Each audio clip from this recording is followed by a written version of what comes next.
Praise the lord. ప్రభువైన యేసుక్రీస్తు ప్రశస్త నామములో మీ అందరికీ హోసన్నా మినిస్ట్రీస్ తరపున ಹೃದಯಪೂರ್ವಕమైన ವಂದನಾలు ತಿಳಿಯಪಡಿಸುತ್ತಾನೆ. Praise the Lord. ಕರ್ತನಾದ ಯೇಸು ಕ್ರಿಸ್ತನ ಪ್ರಶಸ್ತ ನಾಮದಲ್ಲಿ ನಿಮ್ಮೆಲ್ಲರಿಗೆ ಹೋಸನ್ನಾ ಮಿನಿಸ್ಟ್ರೀಸ್ ವತಿಯಿಂದ ಹೃದಯಪೂರ್ವಕವಾದ ವಂದನೆ ಸಲ್ಲಿಸುತ್ತಾ ಇದ್ದೇನೆ. ప్రభు మిమ్మల్ని అందరినీ ఆశీర్వదించి దీవించాలని ప్రార్థిస్తున్నాను. ಕರ್ತನು ನಿಮ್ಮೆಲ್ಲರನ್ನು ಆಶೀರ್ವಾದ ಮಾಡಬೇಕೆಂಬುದಾಗಿ ನಾನು ಪ್ರಾರ್ಥಿಸುತ್ತಾ ಇದ್ದೇನೆ.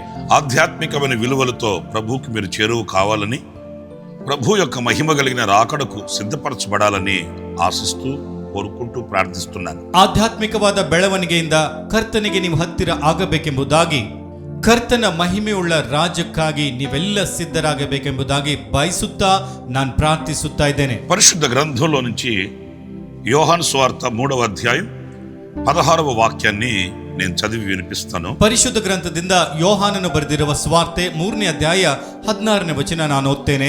దేవుడు లోకమును ఎంతో ప్రేమించెను. ದೇವರು ಲೋಕವನ್ನು ಎಷ್ಟೋ ಪ್ರೀತಿ ಮಾಡಿದನು. ఈ వాక్య భాగంలో ಈ ವಾಕ್ಯ ಭಾಗದಲ್ಲಿ దేవుడు ఈ లోకాన్ని ఎలా ప్రేమించాడు అనేది ఒక చిన్న వాక్యం ద్వారానే మనం తెలుసుకోవచ్చు. ದೇವರು ಈ ಲೋಕವನ್ನು ಹೇಗೆ ಪ್ರೀತಿ ಮಾಡಿದನು ಎಂಬ ವಿಷಯವನ್ನು ಒಂದು ಚಿಕ್ಕ ವಾಕ್ಯದಿಂದಲೇ ನಾವು ತಿಳಿದುಕೊಳ್ಳಬಹುದು. ఎంతో అనే మాటకి అవధులు లేనే లేవు. ಎಷ್ಟೋ ಎಂಬ ಮಾತಿಗೆ ಮಿತಿಯೇ ಇಲ್ಲ.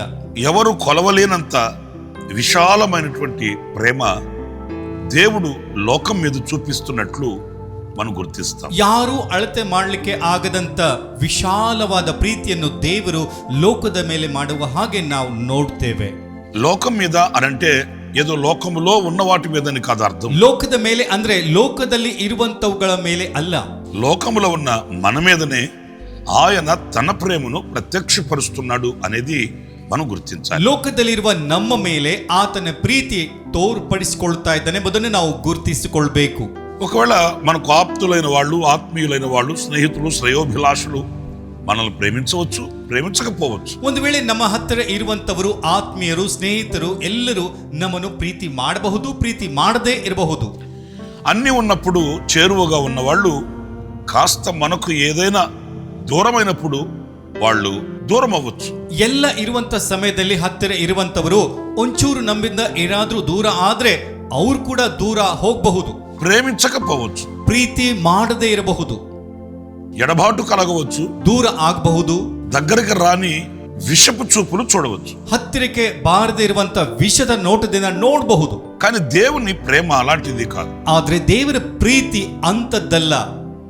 ఎంతో పవిత్రమైనది, ಎಷ್ಟೋ ಪವಿತ್ರವಾದದ್ದು, ఎంతో పరిశుద్ధమైనది, ಎಷ್ಟೋ ಪರಿಶುದ್ಧವಾದದ್ದು, ఎంతో గాఢమైనది, ಎಷ್ಟೋ ಗಾಢವಾದದ್ದು, త్యాగంతో కూడినది, ತ್ಯಾಗದಿಂದ ತುಂಬಿರುವಂತದ್ದು. ఈ పవిత్రమైన ప్రేమను ప్రభు మన ఎడలో చూపిస్తున్నాడు అనేది ఈ వాక్యంలో మనకు స్పష్టత కలుగుతుంది. ಈ ಪವಿತ್ರವಾದ ಪ್ರೀತಿ ದೇವರು ನಮ್ಮ ಕಡೆಗೆ ತೋರಿಸುತ್ತಾ ಇದ್ದಾನೆಂಬುದಾಗಿ ಈ ವಾಕ್ಯದಲ್ಲಿ ನಮಗೆ ಸ್ಪಷ್ಟತೆ ಆಗ್ತದೆ. ఎఫెసీ పత్రికలో పరిశుద్ధుడైన పౌలు 5వ అధ్యాయం 25వ వాక్యంలో చక్కటి మాట రాశాడండి. ಎಫೆಸಿ ಪತ್ರಿಕೆಯಲ್ಲಿ ಪರಿಶುದ್ಧನಾಗಿರುವಂತಹ ಪೌಲನು 5ನೇ ಅಧ್ಯಾಯ 25ನೇ ವಚನದಲ್ಲಿ ಒಂದು ಒಳ್ಳೆಯ ಮಾತನ್ನು ಬರೀತಾನೆ.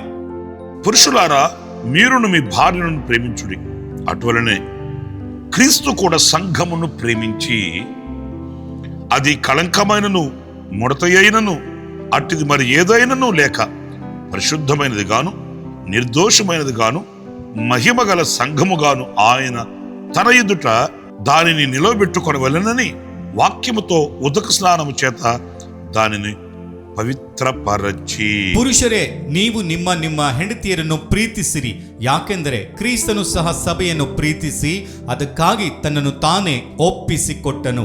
ಆತನು ಅದನ್ನು ವಾಕ್ಯವೆಂಬ ನೀರಿನಿಂದ ತೊಳೆದು ಪ್ರತಿಷ್ಠಿಸಿ ಶುದ್ಧ ಮಾಡಿದ್ದಲ್ಲದೆ ಅದನ್ನು ಕಳಂಕ, ಸುಕ್ಕು ಇಂತಾವುದು ಇಲ್ಲದೆ ಪರಿಶುದ್ಧವು ದೋಷವಿಲ್ಲದ್ದು ಆಗಿರುವ ಮಹಿಮೆಯುಳ್ಳ ಸಭೆಯನ್ನಾಗಿ ತನಗೆ ತಾನೇ ಸಮರ್ಪಿಸಿಕೊಳ್ಳಬೇಕೆಂದಿದ್ದಾನೆ. చూడండి, ఇక్కడ యేసయ్య సంఘాన్ని ప్రేమించి, సంఘము అంటే మనమే, ప్రేమించి ఆయన ఈ సంఘాన్ని తన ఎదుట నిలవబెట్టుకొనవలెనని, ఎలా? నిర్దోషమైనది గాను నిష్కళంకమైనది గాను పవిత్రమైనది గాను ఆయన ఎదుట సంఘం నిలబడాలని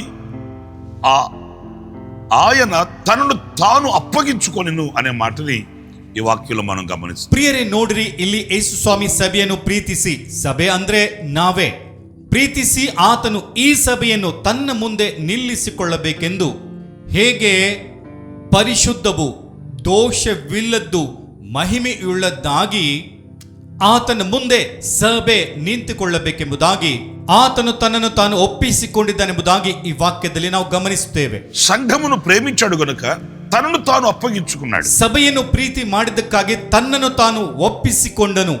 ఆ ప్రేమకు క్రియారూపకం తనను తాను అప్పగించుకోవడం. ಆ ಪ್ರೀತಿಗೆ ಕ್ರಿಯಾರೂಪಕ ತನ್ನನ್ನು ತಾನು ಒಪ್ಪಿಸಿಕೊಳ್ಳುವುದು. క్రియలు లేని ప్రేమ కాదు. ಕ್ರಿಯೆ ಇಲ್ಲದಂತ ಪ್ರೀತಿ ಅಲ್ಲ. క్రియలు చూపించలేని ప్రేమ కాదు యేసయ్య ప్రేమ. ಯೇಸುವಿನ ಪ್ರೀತಿ ಕ್ರಿಯೆಯಲ್ಲಿ ತೋರಿಸಲಿಕ್ಕೆ ಆಗದಂತದ್ದಲ್ಲ.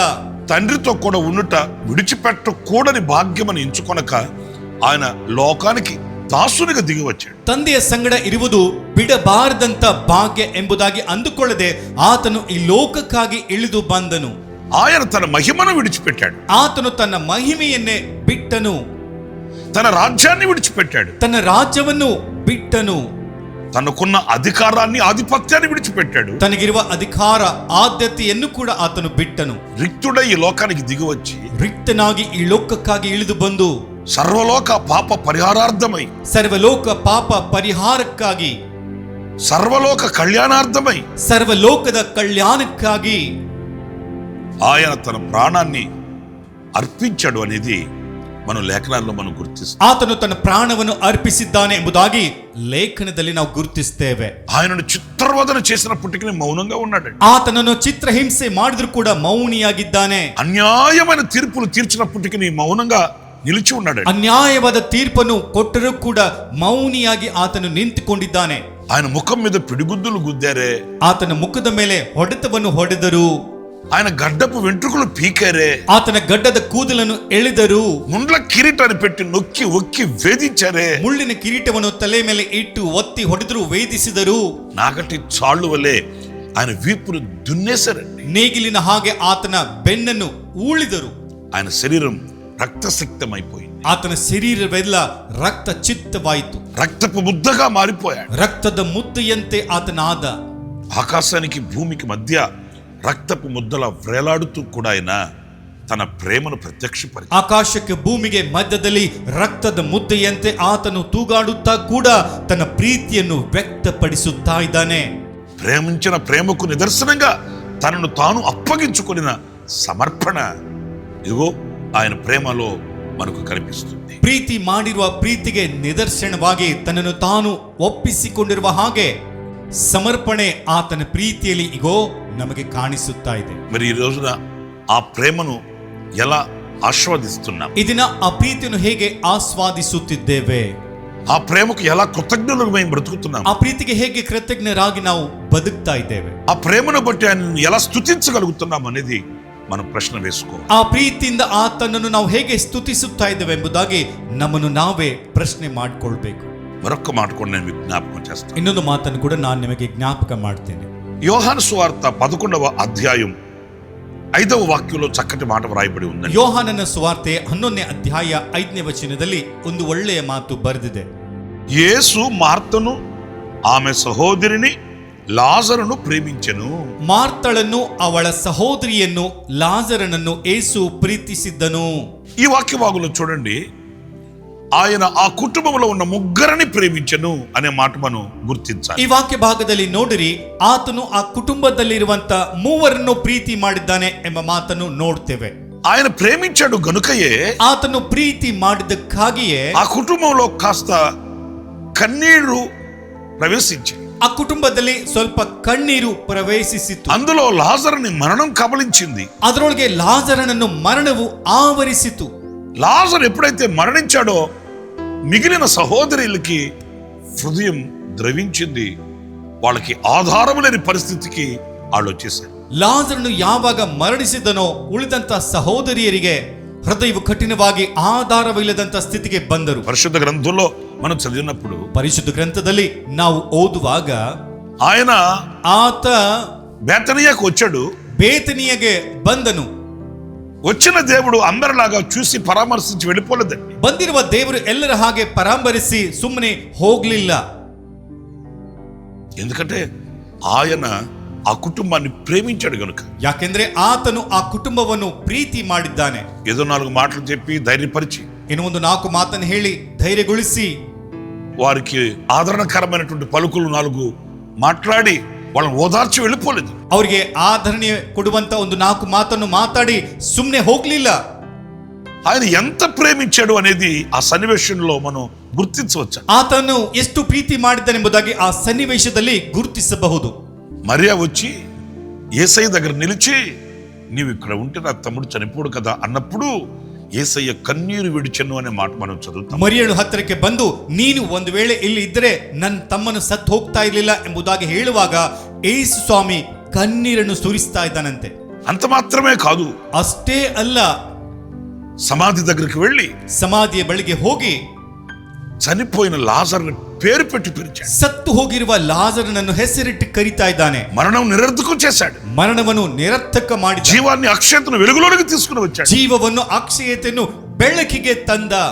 దుఃఖ సాగరములో ఉన్న కుటుంబాన్ని కడతీర్చి ఆ కుటుంబానికి ఆయన అద్భుతం చేసి ఆ కుటుంబానికి మేలు చేసి ದುಃಖ ಸಾಗರದಲ್ಲಿರುವ ಆ ಕುಟುಂಬವನ್ನು ದರಿ ಸೇರಿಸಿ ಆ ಕುಟುಂಬಕ್ಕೆ ಆತ ಅದ್ಭುತವನ್ನು ಮಾಡಿ కుటుంబಕ್ಕೆ మేలను ಮಾಡಿ సమసమాజంలో సాక్ష్యము కలిగిన కుటుంబంగా ఆ కుటుంబాన్ని ప్రభు నిలిపిన ఘన చరిత్ర పరిశుద్ధ గ్రంథంలో మనం చదువుతామండి. ಸಮಾಜದಲ್ಲಿ ಒಂದು ಒಳ್ಳೆಯ ಸಾಕ್ಷಿಯುಳ್ಳ ಕುಟುಂಬವನ್ನಾಗಿ ಆ ಕುಟುಂಬವನ್ನು ನಿಲ್ಲಿಸಿರುವ ಒಂದು ಒಳ್ಳೆಯ ಚರಿತ್ರೆ ಸತ್ಯವೇದದಲ್ಲಿ ನಮಗೆ ಕಂಡು ಬರುತ್ತದೆ. ఆయన ప్రేమించిన కుటుంబాన్ని ఆయన చేయి విడిచిపెడతాడా? ಆತನು ಪ್ರೀತಿ ಮಾಡಿರುವ ಕುಟುಂಬವನ್ನು ಆತನು ಕೈ ಬಿಡ್ತಾನಾ? కన్నీళ్లలో ఉన్న కుటుంబము, దుఃఖ సాగరంలో మునిగిపోయి ఉన్న కుటుంబము, అలజడితో అల్లాడిపోతున్న కుటుంబాన్ని దేవుడు హక్కును చేర్చుకున్నాడు. ఆనందాన్ని ఆ కుటుంబానికి ఆయన కలుగు చేశాడు. ಕಣ್ಣೀರಿನಲ್ಲಿರುವ ಕುಟುಂಬ, ದುಃಖ ಸಾಗರದಲ್ಲಿರುವ ಕುಟುಂಬ, ಅಲೆಗಳ ಮಧ್ಯದಲ್ಲಿ ಒದ್ದಾಡ್ತಾ ಇರುವ ಕುಟುಂಬವನ್ನು ದೇವರು ಹತ್ತಿರಕ್ಕೆ ಸೇರಿಸಿಕೊಂಡನು. ಆನಂದವನ್ನು ಆ ಕುಟುಂಬಕ್ಕೆ ಉಂಟು ಮಾಡಿದ. మరొక విషయాన్ని కూడా నేను మీకు జ్ఞాపకం చేస్తాను. యోహాను సువార్త 13వ అధ్యాయం 5వ వాక్యాన్ని నేను చదువుతున్నాను. అంతటా పళ్ళెములో నీళ్లు పోసి శిష్యుల పాదములు కడుగుటకును తాను కట్టుకొని ఉన్న తువాలుతో తుడుచుటకును మొదలుపెట్టెను.